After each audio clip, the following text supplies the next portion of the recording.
Pretty good. It's a nice way. It's a nice way out. You know, I ran the driving range Good there. afternoon, everyone. For those of you that don't know me, my name is Penny Hines, and I am the Chief of Staff for Assemblyman Joe DiStefano. So thank you all for coming out here today. On behalf of bowlers everywhere, bowling proprietors everywhere in the state of New York, we thank you for everything that you're doing to try and get these centers open. And with that, I'd like to introduce Assemblyman Joe DiStefano. Everybody doesn't mind that I take my mask off, but it's kind of hard to talk when you have that thing on. First of all, I'd like to thank everybody for coming today. As we know that this is a very, very, very important part of reopening New York, Suffolk County, Nassau County, and throughout the state of New York. We know that bowling centers are supposed to be within phase 4. We're in phase 4, but yet the bowling community has not been advised as to what to do about reopening. We're here today to show everybody that the bowling community is ready, willing, and able to do the things necessary to reopen. They're going to give some tours after the press conference is over. There's plenty of things that you're going to see that in the eyes of some other naysayers or whatever, that bowling centers are dirty, bowling centers don't reopen, they're smoky, they're this and that, and all these other kind of things. The bottom line is they're not. And you're going to see the demonstrations today where they're going to show and prove to everybody, and we want to show the governor. We reached out to the governor's office a week or so ago. We sent them a letter signed by 25 assembly members, Democrats and Republicans, bipartisan, that says, listen, we're not looking for a handout. We're not looking for something for nothing. We want to do what's right for our communities. We want to reopen. Bowling is a sport, okay? That's the thing we have to understand. I'm going to introduce a few people who are being represented today by some of the county officials and some of our state officials. Some are still on the way. But at this time, I'd like to introduce Assemblyman John Nicolin from Nassau County.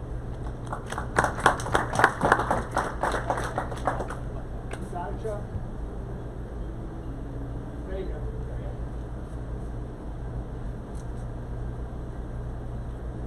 Thank you so very much, Assemblyman DiStefano. First, I want to say we want everybody to be safe. Bowling centers want everybody to be safe. This is something that we can do. Bowling centers have a plan.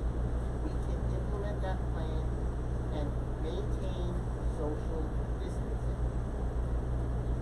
It's time to get these people back to work. Not only being a sport, bowling contributes much to our communities. And it's time that we have a plan in place. And I know the bowling centers do. I know this is achievable.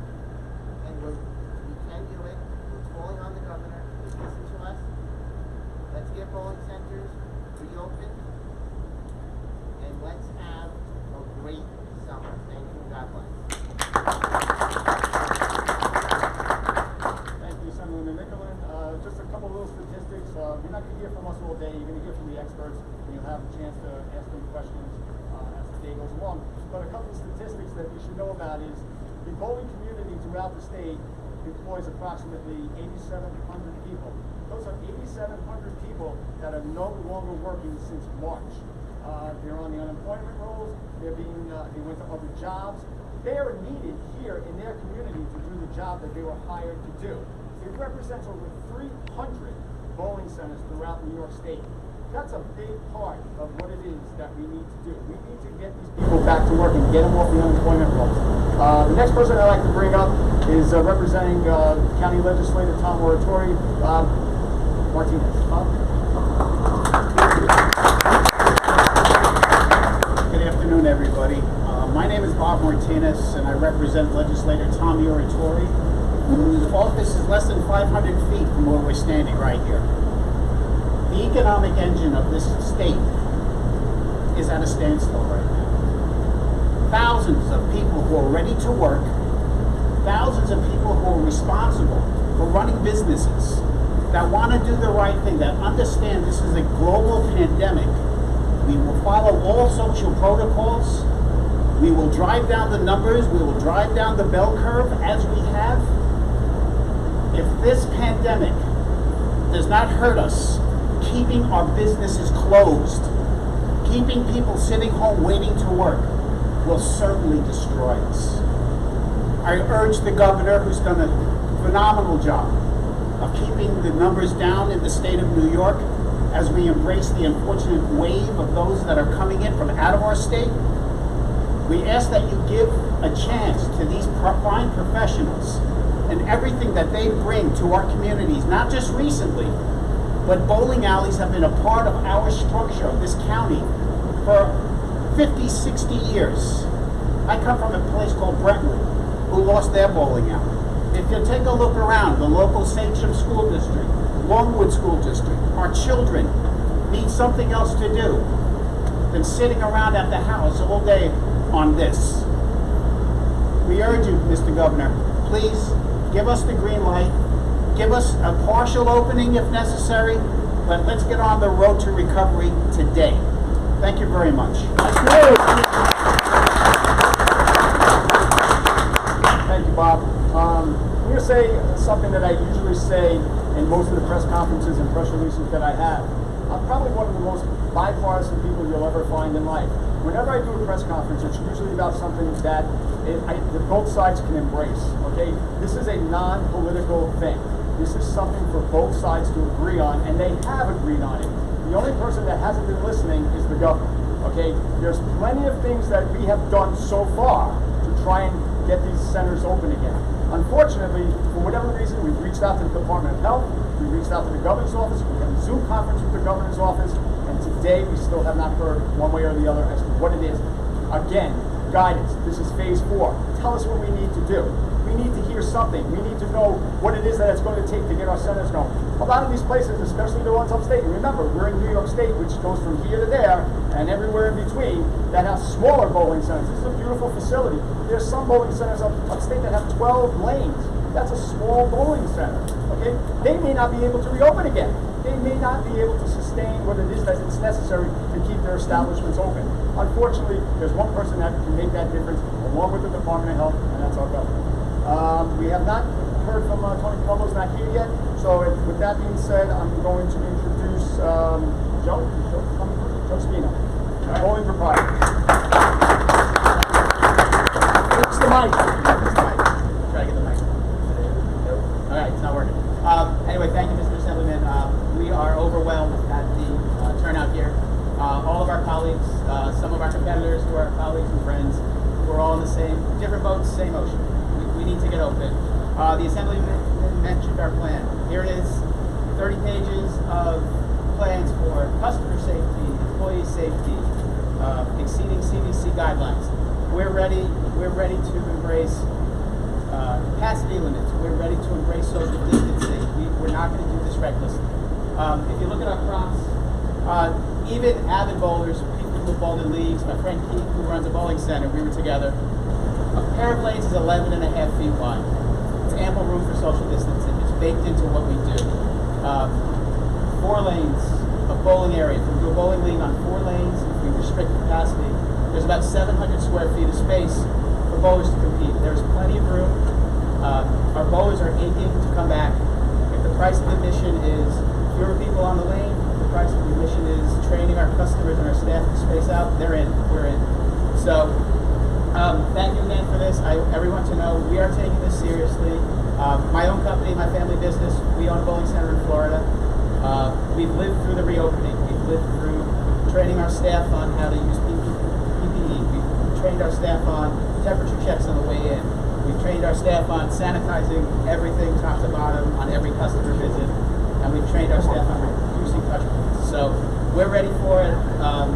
And all we need is, Mr. Governor, please help us get back to work, help us get our communities back on the lanes. So thank you.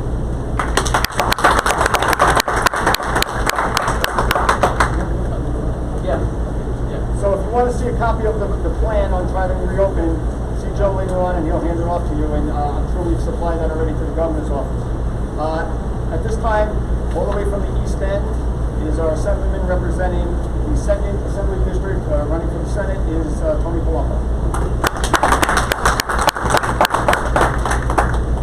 Thank you all. Thanks, Joe. And just to reiterate some of these comments, it almost seems like the governor is relishing in the fact that he can arbitrarily decide what is going to open and what isn't going to open. We're all adults. We can do this safely and smartly.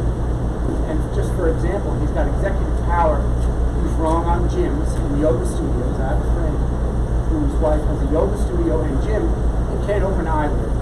So this is the problem. These small businesses will never reopen unless we allow us some leeway to do it smartly and safely. The governor is wrong on nursing homes, and I think he's wrong on bowling alleys and other small businesses as well.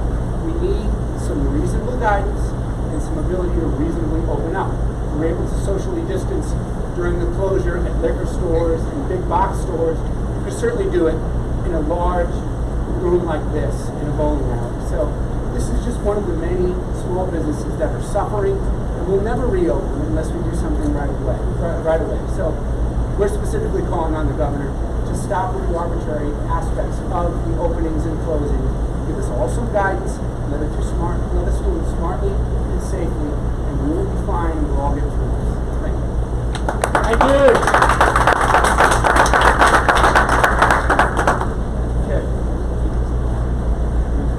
Okay. Next up, we're going to bring Chris Keller to the podium.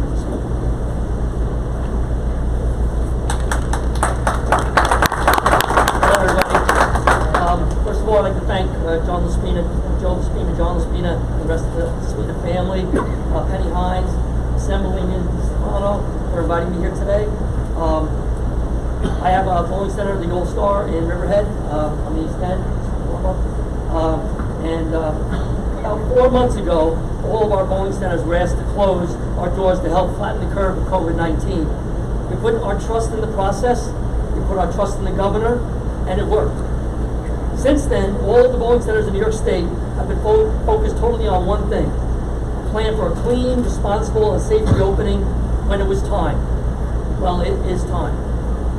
It's time for the governor to have trust in us. It's time to let us open our doors again. It's time to rehire our 8,700 employees. It's time to allow people to enjoy our wonderful sport again. It's our time.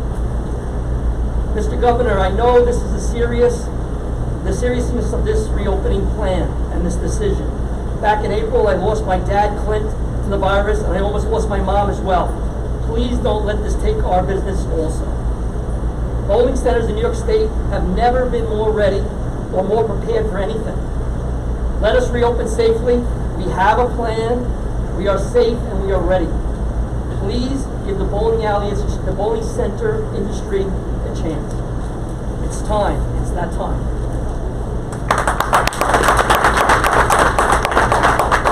Thank you, Chris. I didn't really want to bring this up, but he struck a nerve with me. Remember when we were in the essential businesses phase of this? Remember back in the day, some of the stores that never closed? I don't really want to name the big box stores we're talking about, but you kind of know where I'm going. And I've been in those stores a lot since this happened. And the bottom line is, I don't know about you and where you shop, but I've been in stores where I've been elbow to elbow with people reaching for wrenches, reaching for screwdrivers, reaching for light bulbs, and everything else. Picture where I was going with that, okay?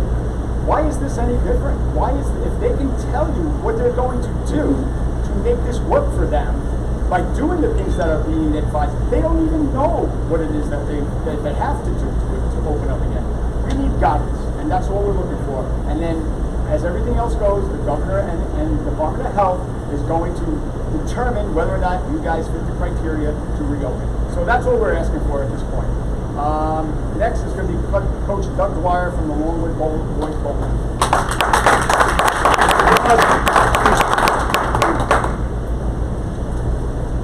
How you doing, everybody? I've been involved with bowling myself since I was a teenager, and I've been involved with high school coaching since the early 2000s. About 15 years ago, my brother came down to watch my Longwood boys at the Suffolk County Championships for Section 11. He watched my boys actually win a county title that year, and he came up to me and commented to me later, saying, I saw your kids, they were so excited, they were going crazy, their parents were screaming, yelling, and cheering, and he goes, I saw two moms actually crying. And I'm like, Danny, this is these kids, this is their varsity football, this is their basketball, this is their baseball, this is what these kids do. And then it's just like football. I'm like, yeah, football. And he didn't understand how deep this went for some of these kids. I'm a little nervous around the camera, I'm sorry. For many of these kids, it's just much more than so many other people think, so many other people see. It's so much more to them than what other people think. It's just like a day out, and it's not for some of these kids. For many of our competitive high school kids, between their high school practices and their matches, their junior leagues, their scholarship tournaments, and their open play, some of these kids are bowling 100 games a week. They have now been shut down for 4 months. You're talking over 1,000 games of practice that some of these kids missed. Personal friends of mine, these kids are looking for college scholarships. The money they win in their tournaments is used for their college tuition, and these kids are now been put on a 4-month break without having a chance to throw a shot. The other thing about the bowling with the competitive kids, all these kids come in with their own equipment. They come in with multiple bowling balls, their own shoes. Everything's worried about touching this and touching that. These kids come with their own stuff. The social distancing, if done correct, can absolutely work in this bowling out. It absolutely can definitely work. And it's just a shame that these kids are taking such a one-hit run all this time that they're losing out. Thank you very much.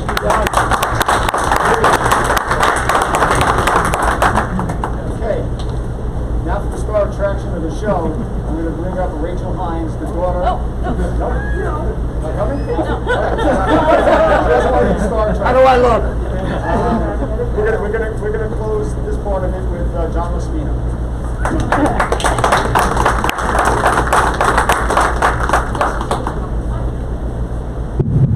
This works. I can't thank you all enough, because we have felt so invisible to this very day, to this week, and I want to thank every one of you for your service. You didn't sign up for this stuff that's going on, above and beyond any expectation of any public servant. So people like me who have run businesses like this for a long time, salute you.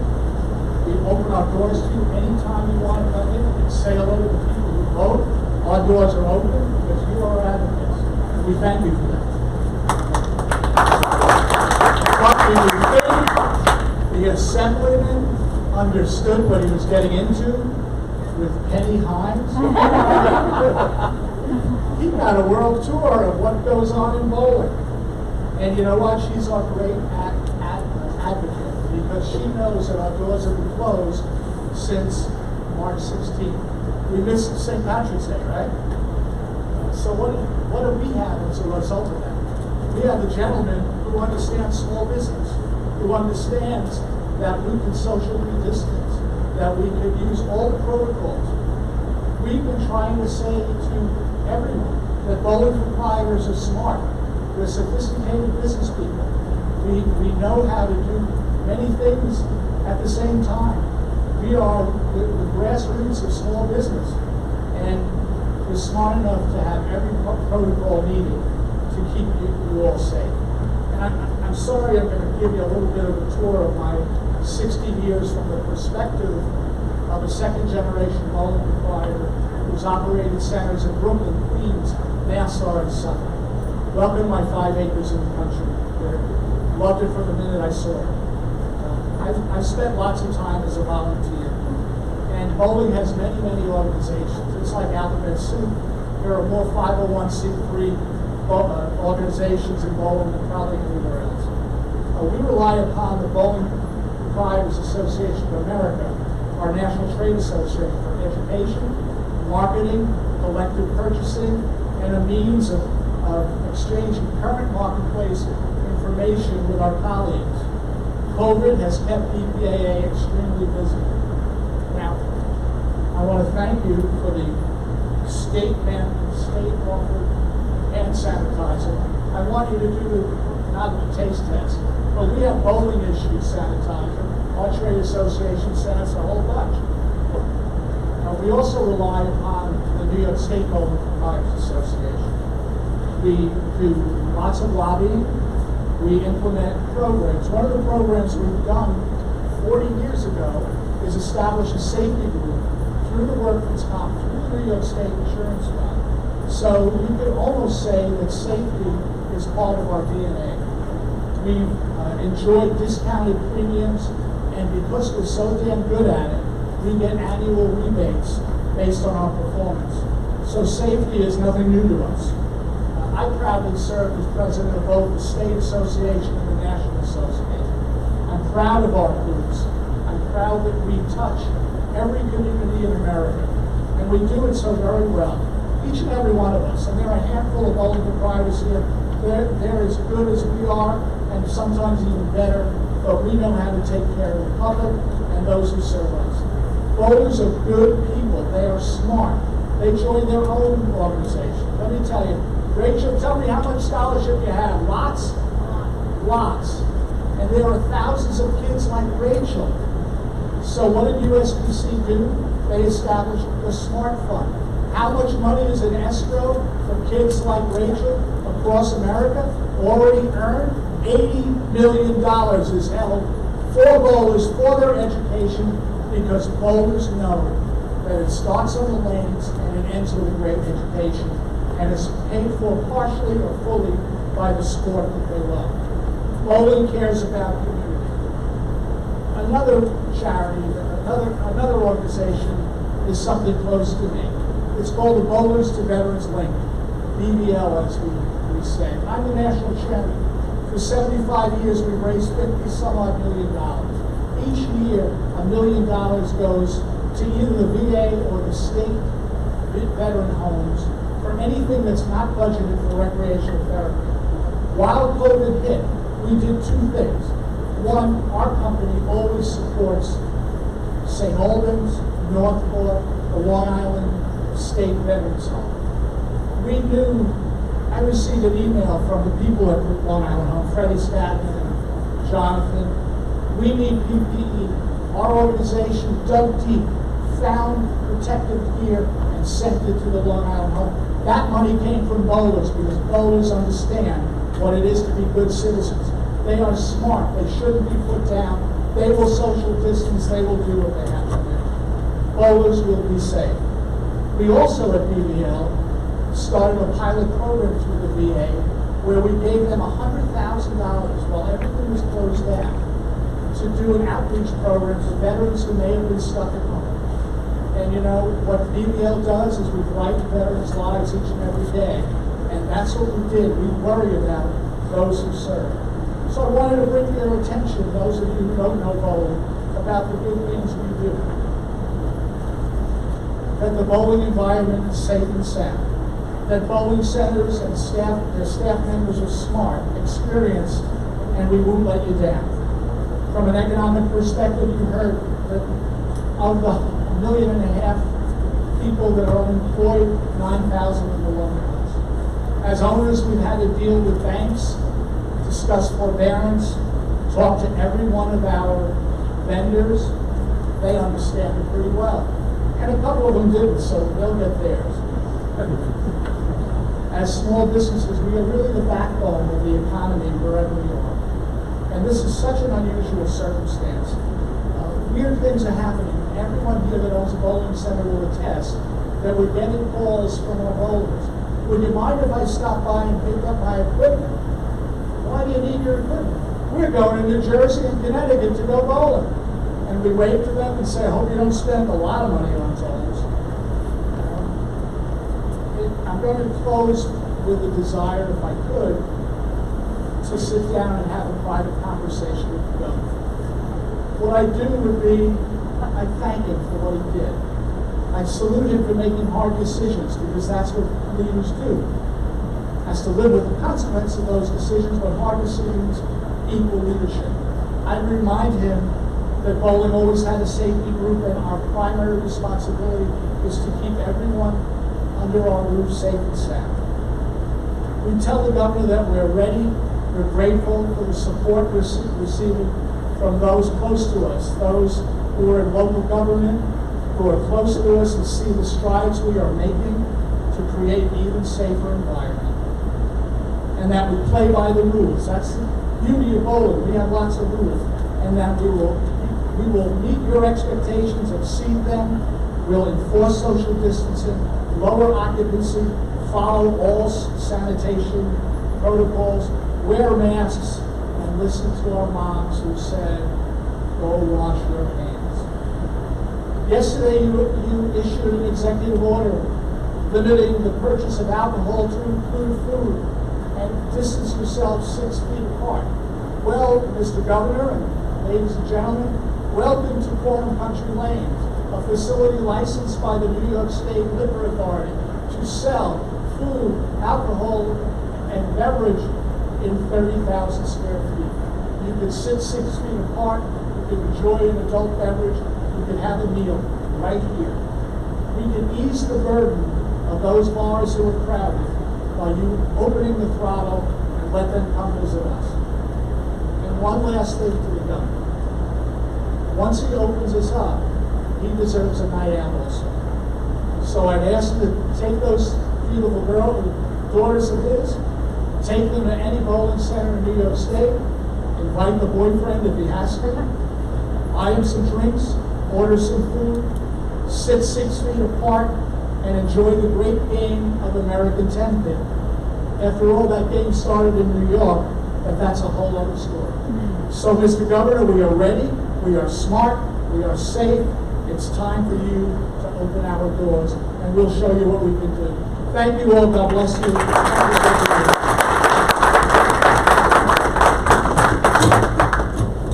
One thing I wanted to point on that John brought out. Remember, I guess it was a month or so ago when the governor said we're going to do things in a tri-state way, New York, New Jersey, Connecticut. Why is it okay for bowling centers to be open up in New Jersey and Connecticut, but not here? You know, we try to do the tri-state thing when it applies and when it doesn't apply. We're not here to bash the governor. We need the governor's help, actually. As I mentioned last week on the Zoom conference for those who were part of it, is that we want to do this in a collaborative way. We want to do it with the help of the governor's office, with the help of the Department of Health. We don't want to overstep our bounds on trying to reopen our facilities. I really don't know what else to say that hasn't already been said, but we are going to open it up for questions for the people that may want to ask a question to some of the experts. So with that, I'll open it up for any questions before we close. Okay. Thank you very much for coming, everybody. Thank you.